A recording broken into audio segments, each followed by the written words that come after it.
Good morning. Thank you for watching Taxes Made Easy. Hubert Johnson here. And we've got an interesting topic today, SBA loans. It's in there. A lot of people have them, and a lot of businesses are struggling to repay them given what's going on in the economy. So we're seeing more and more people struggle.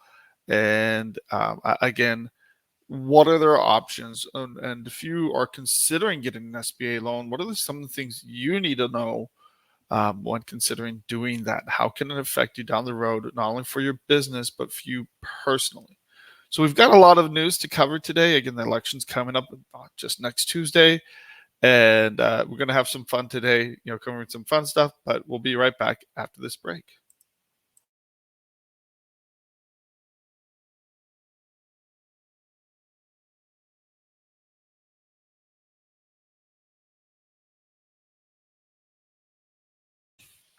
Welcome back, everybody. Thank you for watching Taxes Made Easy. Again, like I said, we have a lot of news to dive into, a lot of interesting things to cover. And so we're just going to jump right into it. Some of it's kind of funny. Um, First article here we're going to share is about Joe Biden.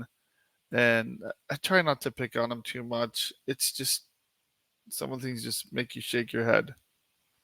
So it's actually on. Where is the article? Here we go.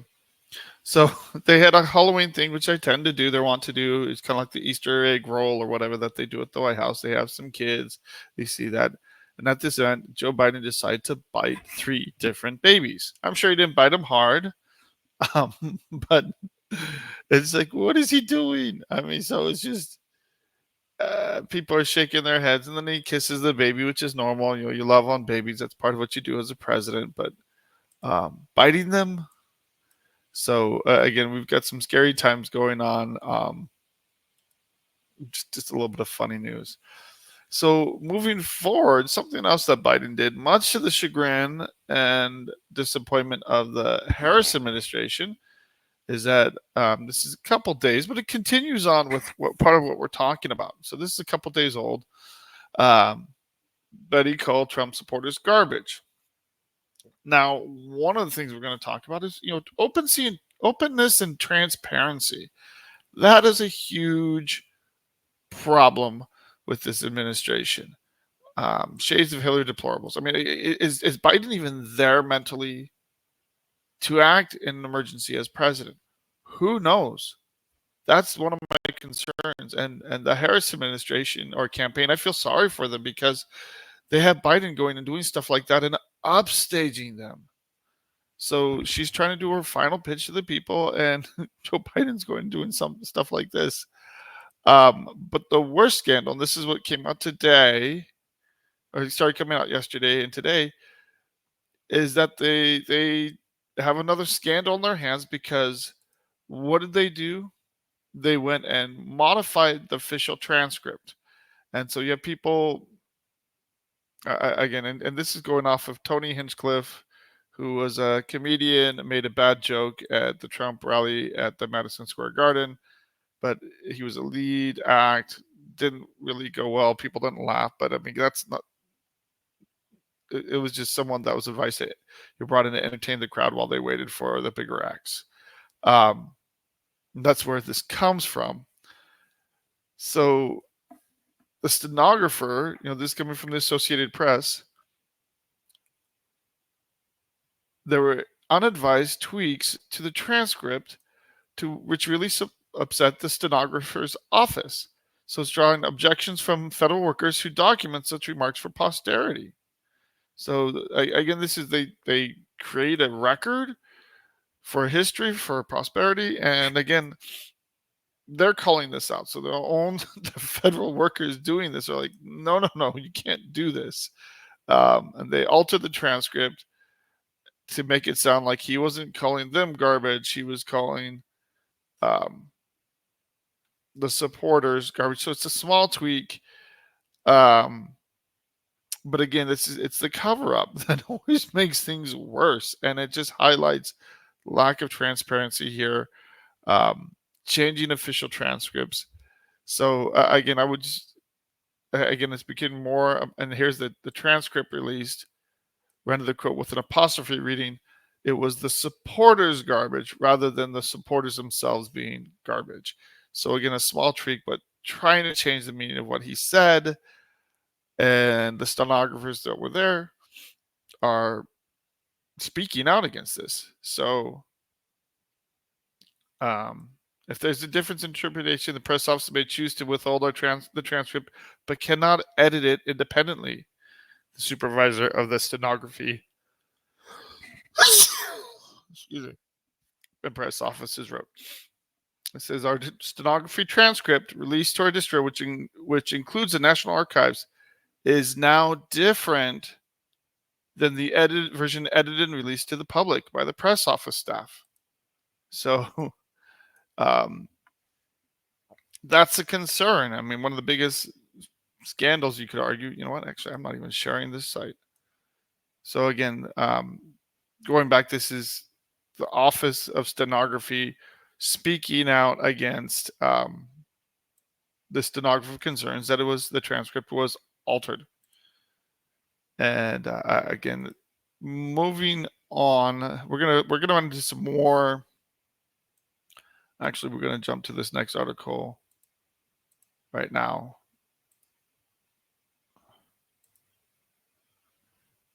And let me go ahead and share that.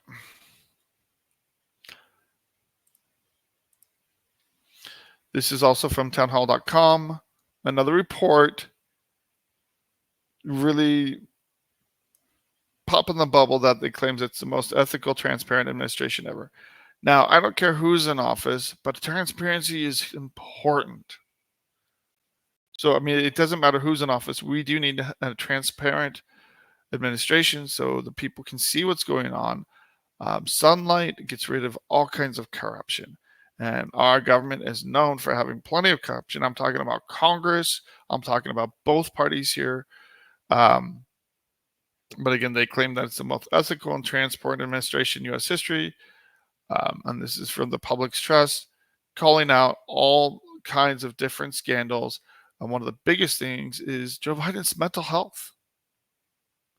That was hid from the public, lied about by the media, absolutely lied until you had the hearing with Trump, or no, the debate with Trump, where it became clear that he wasn't able to, and undeniable that he wasn't able to handle the election. And it's just lists a bunch of ethical issues within the different and conflicts of interest. Not only just Hunter Biden and his art, which is laughable. Ironically, since Joe Biden's not running anymore, the value of Hunter Biden's art has dropped to negligible levels. Nobody's buying his art because of his dad isn't president. There's no reason to. So again, it's just corruption, plenty of layers deep. Again, so it just, if you're interested in reading more into it, the concerns, plenty of concerns as we go through here. And one last article, if you haven't read this is all over the news. Actually came out initially yesterday, but President Trump is suing CBS News. Why? Because they doctored and altered the transcript. So CBS News is engulfed in a scandal of their own making. VP Kamala Harris did an interview on 60 Minutes. It took weeks for the network to put out a statement. Didn't include the full transcript, which they probably won't release. And again, attorneys for former President Trump demand the transcript. When they didn't do it, they are now suing the network for $10 billion. So again, it kind of makes me chuckle. It makes me think of the Mr. Evil, Dr. Evil doing the finger thing, $1 million. So let's go for $10 billion. Let's go for broke. Let's go to break CBS. But it is an attempt to influence the election, doctor what's coming out. And yes, they usually make edits, but they took and applied an answer to a completely different question to one of the questions she answered.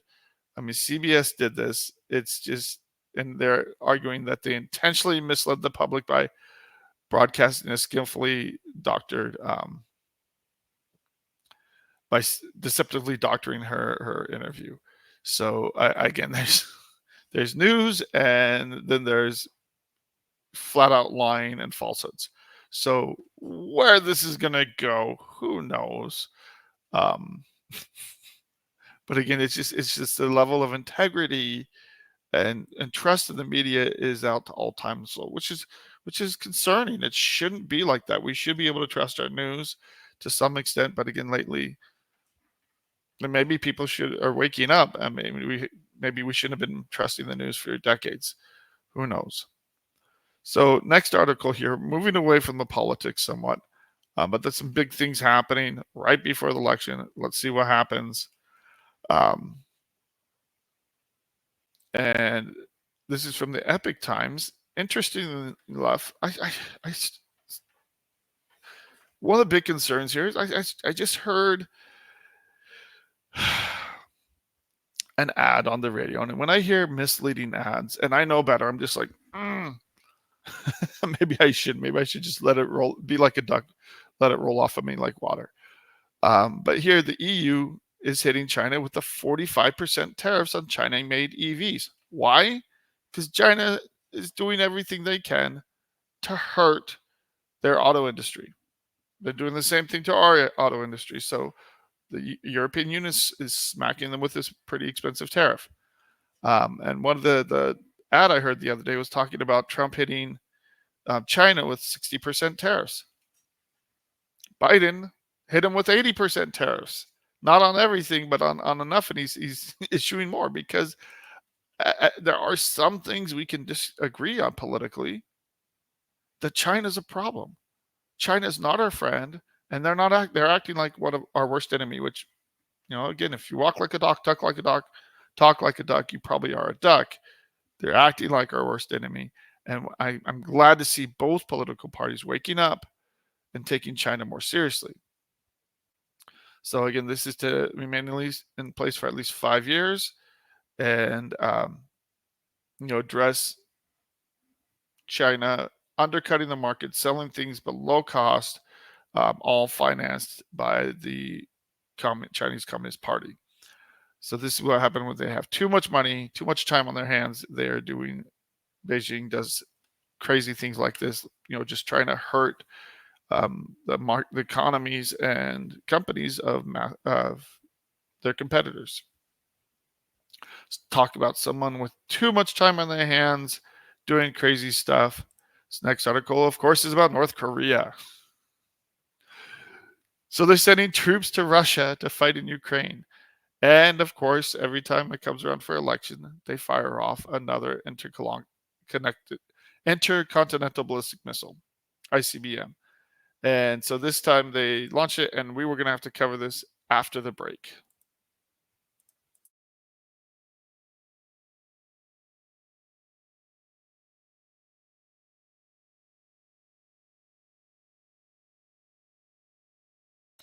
Welcome back, everybody.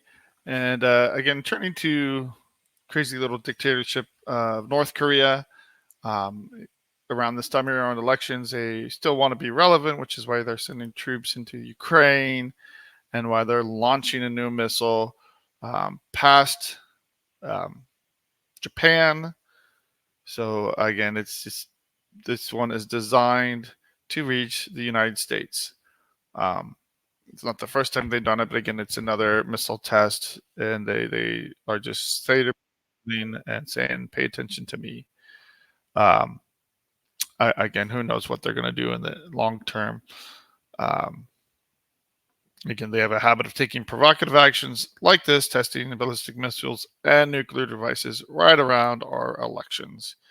So there's something to be aware of. More important here, and this is actually, I have mixed feelings about this. First of all, do we want to see cleaner vehicles? Yes. Do we want to see better environment for our children? Yes. Are EVs the way to go? I don't know. But again, this article really is disappointing. Is that Ford has halted EV production at Michigan plant that Biden and Michigan Senator Slotkin lauded as an incredible example of American ingenuity. So they had this plant, they're producing Ford F-150 Lightnings. Biden even got in one of them to drive it around, test it out, and this whole plant is being shut down 3 years later. So it's they're struggling to keep their EV business afloat. They're expecting to lose, I believe it was $5 billion on their EV industry. So here we go. They were expected to lose $5 billion in 2024 alone. So they are reducing production. They're closing down plants. And again, if you have a plant open for just a few years, 4 or 5 years, that is devastating. It takes a lot of money to put something in that, but EV demand has just not kept up with the initial purchases. And American workers, automakers and workers are paying the price for policies that ignore real consumer demand. So instead of pushing what makes sense with the market and what people want, by putting artificial demands on the economy, you get crazy results. That hurt companies, and in effect, you hurt communities and Americans too, because now these people are out of work. You have an entire industry that was built up, and then everything's being closed down, which hurts all of the people around it. So all of the companies that do business with it hurts an entire area. So he said, Biden remarked at the initial ceremony, if we act to save the planet, we can create millions of good paying jobs, generate significant economic growth, and raise the standard of living. All laudable goals. But if we don't do it with the sense of what's going on, what the economy actually demands and what's going to last, we're setting people up for failure and flushing millions, if not billions of dollars down the toilet in the process. So, and cracking down on gas cars when the American public, just the infrastructure is not ready for EVs, has backfired in many ways. So they want half of all car purchases to be electric by 2030. Currently, less than 10% of all car sales are electric, and Ford shutting down plants like this does not help in the least. So, and again, this has become an issue for Slotkin as she runs for re-election this time around. Moving on, again, I'm all for clean energy. I have solar in my house. It was on the house, but that's one of the reasons we bought it, is because it was very nice to have solar. We want a good environment for our future, for our kids, but we want to do it in ways that make sense. Again, flushing billions of dollars down the toilet is not helpful to anybody. So moving on, this is a update on inflation from Breitbart, but again, these numbers are available anywhere. So core inflation is up. Now, is it up a lot? No, but it's going back up, which is frustrating because the Federal Reserve just cut rates by 0.5% last month, and they were looking to make future cuts. If you have inflation climbing back up, that's the opposite of what they want. They were trying to tame inflation by keeping the Fed rate high, and if it's increasing now, if anything, they might have to raise the rates back up, which would be a big disappointment and blow to many people out there. But we're not going to get any decision on that till later in the month. So again, it rose 0.2% last month, and at an increase from 0.1. So the core PCE inflation, which is what the government loves to look at, actually rose higher, 0.3% month over month, higher than expected, 0.2% increase. So that's the largest increase since April. So if you compare it to a year ago, consumer prices were up 2.1%, and core prices were up 2.7%. So they want a two. Consumer prices are kind of around there, but again, it's This matches a year-over-year increase from last August, or no, recorded in August. So it's creeping back up. And a lot of economic data suggests the Fed was wrong about the direction of the economy. Things are not hunky-dory yet. We still are struggling with inflation. And these are the inflation numbers as the Fed looks at them, not as they are in reality, because it's, when you look at other areas of the economy, it really is struggling. Some very bad news. I hate to be the bigger harbinger of bad news after bad news. Again, just came out this morning. The new jobs report added 12,000 jobs. That's bad. There's no other way to slice it. It's not good. Job growth slowed into October. Their expectations were 113,000, and only 12,000 jobs were added. That does not mean 12,000 job growth in the economy, even though we need to continue to add jobs to keep up with population growth and immigration, etc. That does not account for jobs lost. So again, the numbers for the previous months, as we've been seeing time and time again, were revised down significantly. So in August, the numbers were down 81,000, and September was revised down 31,000. Again, we had another scandal recently where I don't remember, it was 800,000 or 900,000 jobs last year. It was revised down by almost 1 million jobs, which showed a much weaker economy. So if you look at the numbers, we had everybody coming back from COVID. The numbers were very high, and then kind of balanced out through October. But again, as the economy has been anemic, we've seen it's kind of gone up and down, and then lately it has been less. And then this gives you an idea of how bad that October number pundits are puzzled. They can't so understand 12,000 why people think the economy is so bad. Indicative of they think it's doing really well. Very in weak some economy. ways, they're right. We are so manufacturing sector saw a decline by $46,000 jobs, and part of it was due to strike activity.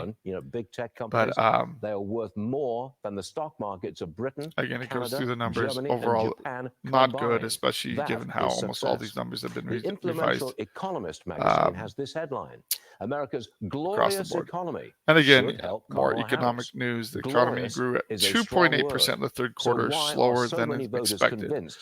So hopefully those numbers change. I think a lot of people are just holding onto their breath, seeing what's going to happen with the election, so that they can plan for the future before making decisions. I know a lot of people that I talk to are doing that. It's just sometimes we just need a decision made. So it costs more. Moving forward to the next article, and this is really our last article of the day. It segues right into the topic of the day. And this is, I don't know if this is fair to lay this all at the Biden-Harris feet, to blame Biden, the Biden administration for all of this. And I love how they put this Biden/Harris. Yes, she's claimed to be intricately involved, but it's the Biden administration. So they're saying roughly $200 billion in fraudulent COVID loans were failed. It's just lost money at this point. And this is the House committee. So this is coming from the GOP-controlled House. But I think the idea behind it is important. Not to say all the blame is at the Biden administration. The Trump administration started the SBA loans. They're the ones that signed off on shutting down huge portions of the country. Again, plenty of states followed suit during COVID. And to get pandemic relief funding out quickly, they took all kinds of shortcuts. They didn't require collateral. They didn't go through their normal vetting process. Pretty much anybody could apply for and get this money. And people did. And there's plenty of scammers, some of them overseas, that got this money, used and abused it, and disappeared. We're talking hundreds of thousands of dollars. So huge payments. I had one person call me And as an attorney, of course, I couldn't disclose this because they have full attorney-client privilege with me. But he took the money, invested in Bitcoin, lost it all. Smart? No. My advice was to him was pay it all. It's going to take years, but pay it all. Never let this loan default, because if someone looks at it, he would be guilty of fraud and prosecuted as such. So just a word out to the people that took the money. If you used it improperly or you didn't really have a business and lost it, pay it back for yourself. That's for your own self-interest. Pay it back, because you don't want anybody looking at this for fraud. The government is trying to recoup the costs on the back end. And so again, they want to deliver the aid quickly to small business, and they had hopes of recouping improper disbursements on the back end. So we're talking $200 billion. It's a huge amount. But it was the Trump administration first, then the Biden administration that just threw money out there.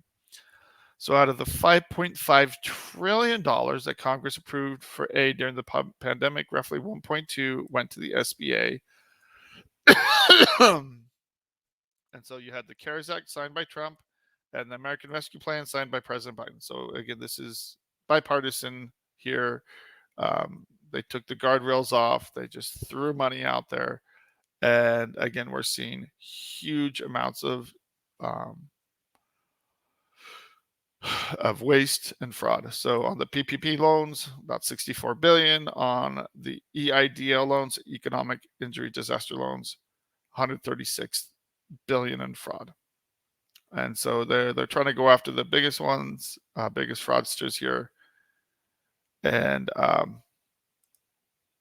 the report's knocking the Democrats for not doing more about the EIDL loans, where the fraud rate was approximately 4 times higher. The problem is it was just thrown out there, and I'm seeing this all the time, where people it was just, they created a problem, the government created a problem, and they're trying to solve this problem they created retroactively. Let's figure this out later. Part of the problem is that you took the SBA, which is a relatively small bureaucracy, and that's covered in the article, and you put it in charge of this huge amount of money, $1.2 trillion. They said, okay, figure it out, handle it, get the money out as soon as possible. So the politicians on both parties are telling them, just get the money out. We'll figure this out on the back end. Well, now we're at the back end, and now there's plenty of finger pointing and incrimination when both parties say, just get it out as soon as possible. We're not going to worry about the fraud at this point. We'll deal with that later. Well, now we're in the later phase. So it's funny to see that people got so much money, and the SBA and the other government agencies handling this were absolutely not prepared to handle this. As far as getting the money out and handling, the SBA has done a decent job, but the biggest problem is when these monies aren't being paid back. Now, the SBA still, they have their, I think they're doing a better job than the BFS.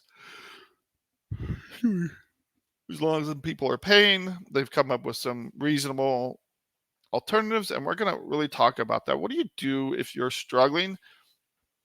If you took the money out fraudulently, like I said earlier, pay it all back. If you took it out and didn't have a business, or you didn't spend it on business purposes, what do you did with it? And there's a huge difference between pre-COVID and post-COVID loans. So pre-COVID, they still had the guardrails in place. You had to have collateral. You had to have a personal guarantee. And essentially, you're on the hook for those payments. Now, if you don't have any funds, you can negotiate with them, which we'll talk about as we go through this. Post-COVID, under $200,000 if you used an EIN. So if you use the business as a borrowing entity, and they've actually come out and announced this, if the loan is under $200,000, they're not going to pursue people personally for those loans. Now, because we deal with them on a regular basis, there are some individuals trying to waffle on that claim at the SBA, and they're trying to tell people otherwise. But there is a process to close out a business and do it correctly. And that's one of the things we're helping people walk through. So if you have any issues with the SBA, if you have any issues maintaining those payments, call an expert. There are plenty of people out there helping people with SBA loan defaults or helping them qualify for lower payment plans as we go through this process. Now, it's just not a one-time thing. Ideally, for the country, for your business, hopefully businesses can thrive. And that's our hope, is we want to keep businesses running and operational. If you can keep your loans with the SBA, keep them active, don't let them default. If your business is going to keep running, that's the best thing. And that's the first thing I tell people, that if you can afford to keep your business going and you can afford to handle the loan, keep it with the SBA. There's a few reasons for this. First of all, you have a 30-year term of payment.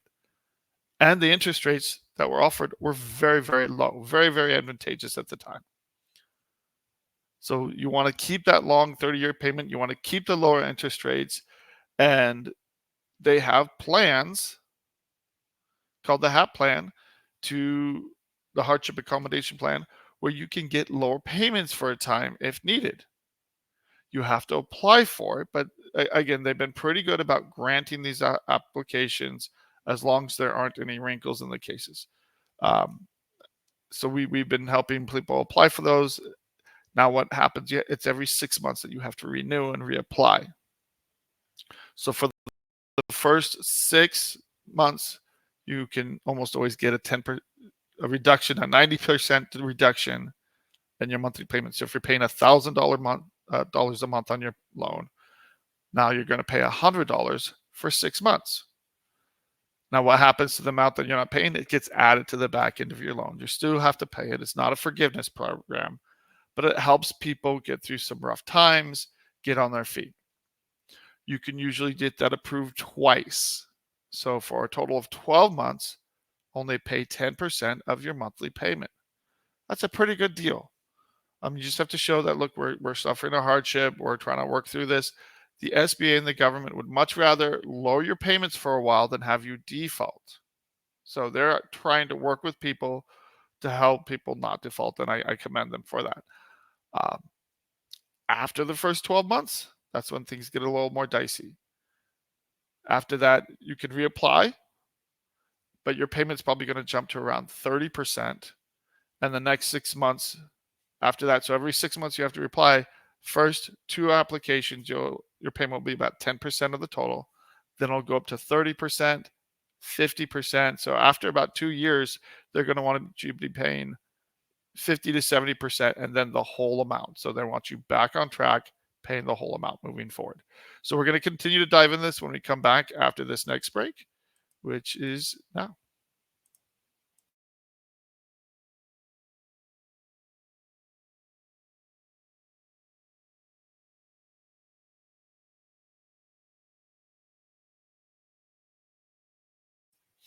Thank you for staying with us here at Taxes Made Easy. We're talking about SBA loans. So big things that matters to a lot of people, a lot of businesses that are struggling, and you can still apply for SBA loans. There's still funds. They have their normal program, and there are plenty of people that are offering SBA loans. So if you need funding for your business, this is really the best loan out there.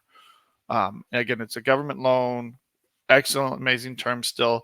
Interest rates have gone up, but again, it's historically still fairly low and better than any kind of private lending out there. Now, as far as we talked about the hardship accommodation plan, the HAT plan, that's the first step. So if you can keep your business open,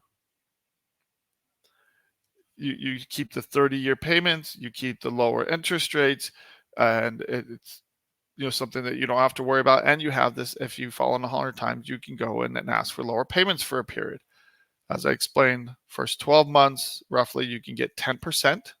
Usually you can get that approved in 2 6 months periods, but that means you have to have someone going and renegotiating every 6 months, which is what we do. After that, the interest rates, the percentage of your payment that you have to pay goes up 30, then 50, and then either 70% or they want the full amount. moving forward. So it can buy you some breathing room for a couple of years. So if you just need some time to get on your feet, this can absolutely help your business. But whenever business owners are looking at this situation, do they think the business is viable long term? You have to look at the entirety of the facts. And if it's not viable, then you have to look at shutting it down. So when you shut a business down, and this is for people that they actually obtained the loans under an EIN, employer identification number. If you use the business as the entity obtaining the loan, then if it's under $200,000, you can close out the business, liquidate the assets. So any assets in the business need to be used to pay down, in closing the business, or goes to the SBA. So that's part of it. In a case recently where someone had about $30,000 worth of assets, they're hoping to hold on to that to restart things. I'm like, well, you have two choices: keep the business open, pay that 10%, stretch it out, which is what we're going to be doing, and then try to, over time, get the business going where you can start to repay that and get back on your monthly payments.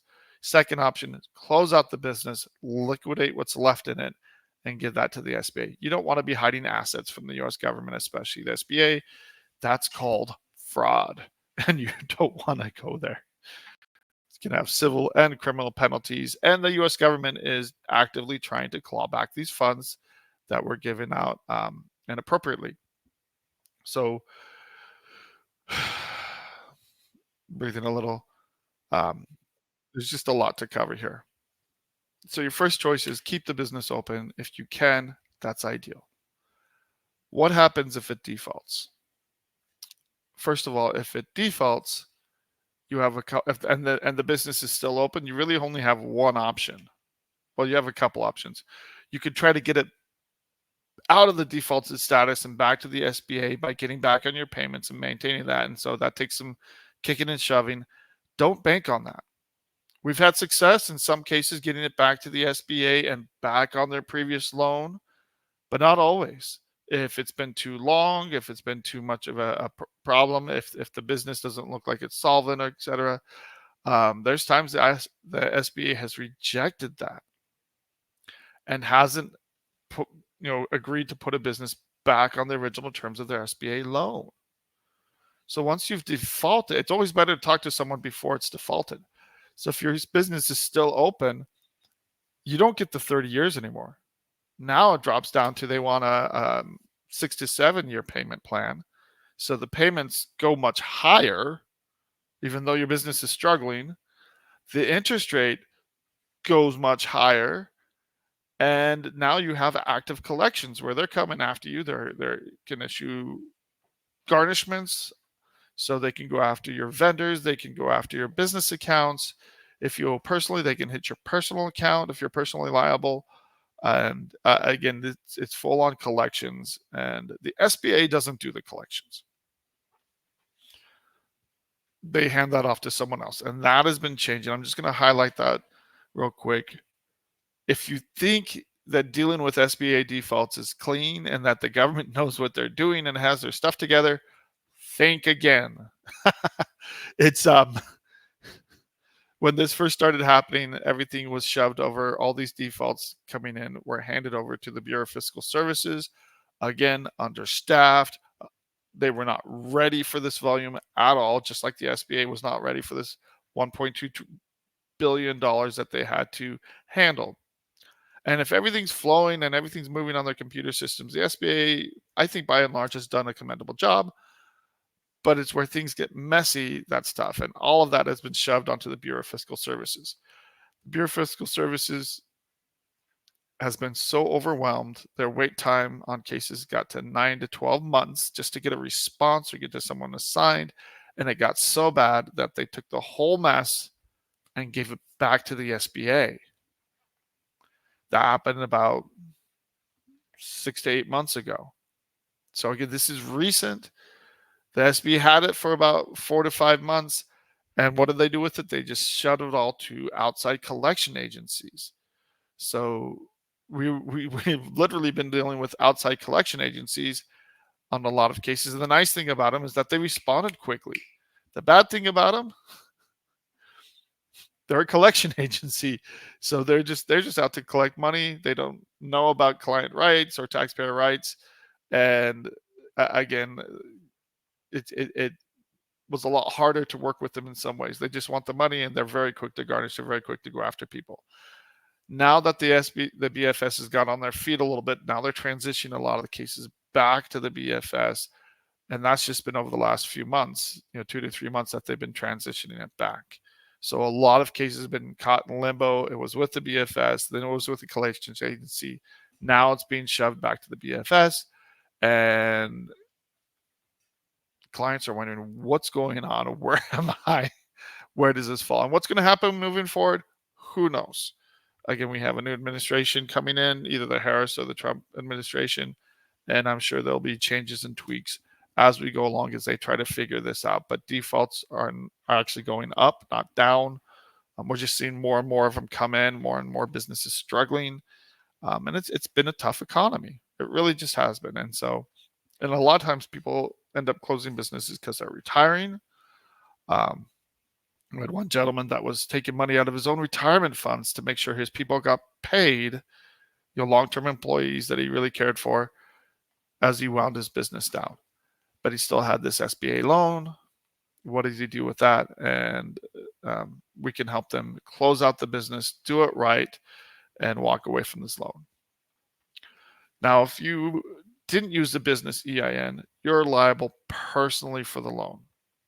So if you're thinking about starting a business, thinking about doing it right, make sure it's done correctly. Make sure that you set up a business, you get an EIN, you set up a corporation of some sort, and there's a few things to choose from. And set the business up as the borrowing entity. You can still do that. And again, the catch here on the $200,000, it's not, if I pay it below $200,000, can I just walk away from it? No, it's based on the original loan. So they came out and they said, look, if you have these balances for the PPP loans, they set it at $100,000. For the EIDL loans, $200,000.